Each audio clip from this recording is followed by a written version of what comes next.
Hey, it's Roy. So, this is another part to this. Now we're going to talk about love.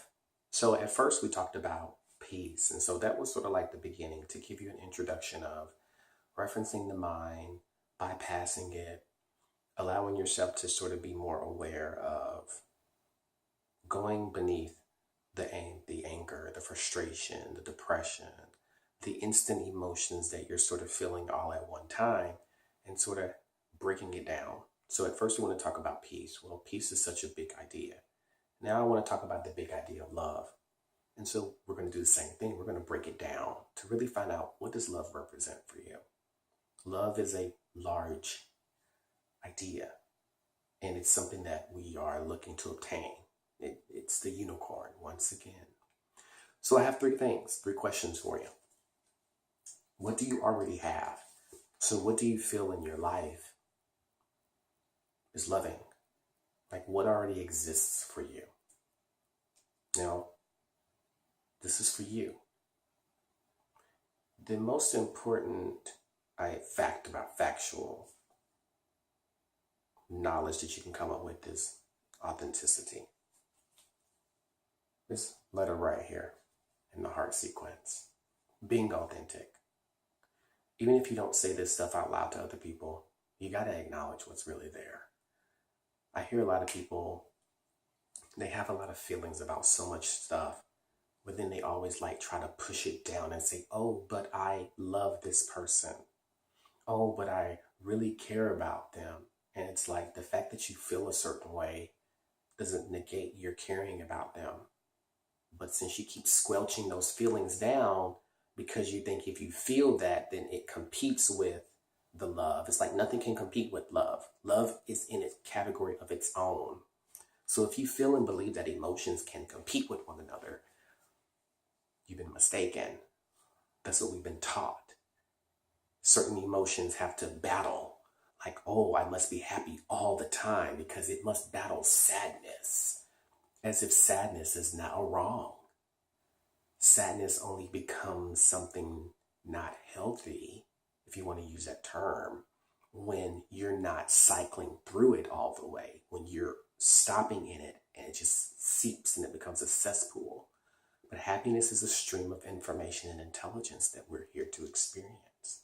When you let yourself fully experience sadness, you're going to come through the other side of it. What that is, it's different. It won't be happiness for everyone. It could be, glad that's over. It could be peace. It could be ease. It could be a giggle. It could be a sense of relief. It's really what you'll get is a relief because you've allowed yourself to travel through it. That's the most important part. And that's what you will always continue. That's what you continue to hear me say to you is you've got to ride it all the way through. You cannot stop. You cannot avoid things. We're control freaks of magnitude, okay? So we try to control things by saying, well, I don't feel that way. You're controlling something. Most people talk more than be. If you be it, then you don't have anything to say. If you're living it, then you don't have to say what you are to anyone. People can tell. So what are you talking yourself out of that if you were to be it, it would just end it? Okay? So what does love represent? What does this represent? So let's say you do have something. What does that represent for you? What space in your life is that contributing to and meshing with? Now, this is the most fundamental question. What is missing? We all have something that's missing. And that's the part that you avoid looking at because you think it's bad. Okay, there's something missing. What is this? If you let yourself look at it, then you're going to create a solution for it. But if you don't look at it and you keep trying to say, well, I have this, this, and this, and this, and I don't need that, and that's this, and this, and this, then guess what? You will always live that way. And you will not experience abundance and prosperity to the degree that you can. And again, that comes from unworthiness, which has been perpetuated into our genes So why can't you have it all? And if you were to have all your emotions fulfilled, what would that make you? So what are you vilifying yourself for? Just because you won't feel like your friends and you all won't be able to collude in your misery? It's like you'd have to lose them as friends because you all don't relate anymore. Well, you don't have to lose them, but you can connect to them from a different place, a place that will be generative for all of you.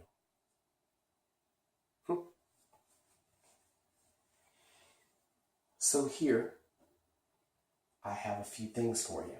I left some blank for you to put your own words to. All right. Now in the red, we know the red are the challenges. But let's skip the red because we've already seen some of these. I want to go to the blue. All right.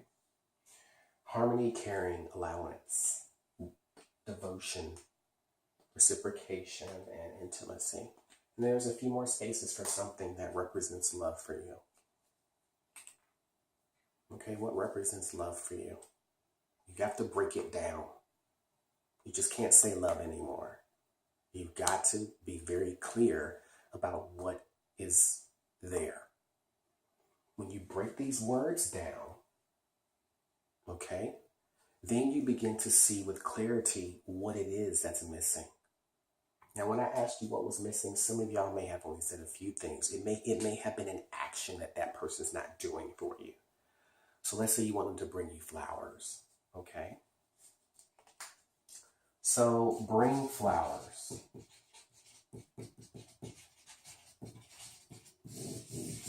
What does that make you feel like when he brings you flowers? What is that connected to for you? So if you understand the action, it's never about what they're doing. It never is. So if you do have a list of things that they could be doing for you that they're not doing, that's creating friction, frustration, anger, okay? I put honesty in red because most people don't have that. Failure, lack, deceit, infidelity, whatever it is that you're dealing with, and disclosure's in a certain color because that should be really here. And I'll give y'all a little tip on that energy there, okay?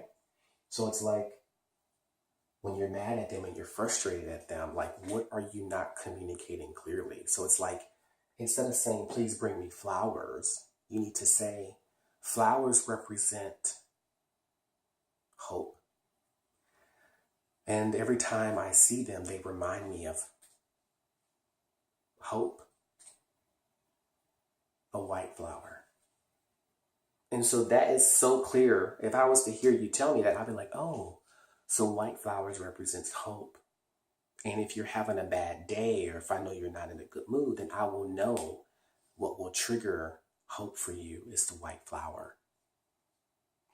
So it's like you've got to explain to your partner what it is that you really desire. What makes you happy? The idea that your partner should figure it out, that's stupid. It really is.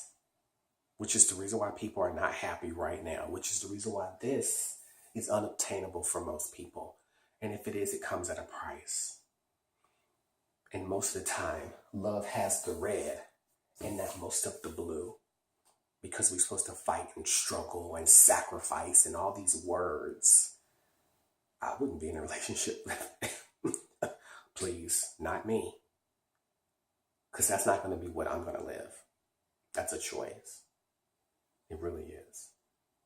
So if you want to get out of that, then you're going to have to be very specific about bringing flowers, what that means to you. If you want diamonds, say a diamond makes me feel this way. This is why I like them. Not because you're supposed to buy them. You have got to be clear about what your emotional state is. And what does this really mean?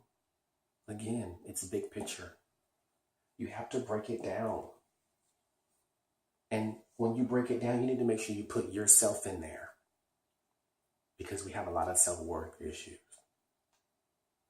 The relationship really is two separate things. Your partner's having a separate experience than you. Both of you all don't feel loved the same way. when you say it to him, it does not mean the same thing as him saying it to you, or her to her, him to him. It doesn't matter. So you have to be really clear about what this stuff represents for you. Very clear. We've lived too long in confusion and in a mind warp, trying to fantasize about something. Okay, it's time to wake up. And if you allow yourself to be very clear and write things down, so you gotta make yourself your own list. What is love to me? Write a list. Ask your husband to do the same thing. Stop trying to live in this mist and fog. And you get upset and y'all are fighting like kids because most people are still being this.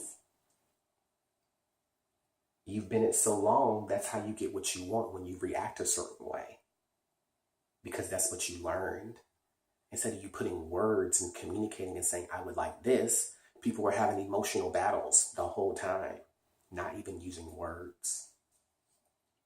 So if you can put word to it, then you can become really clear about what's missing in your relationship. And if you become really clear about it, then you can spice it up. But you've got to sit down and break it down. And most of you probably won't do this because you're comfortable with it. But those of you who are looking for something different, this is a little map to sort of start you off. So, what is it that you're missing when it comes to love? You have to be very real with you about that. And when you can be honest with you about what's missing, then you're going to start to see it. But until you acknowledge it, you'll be forever grasping and never being fulfilled. Until next time.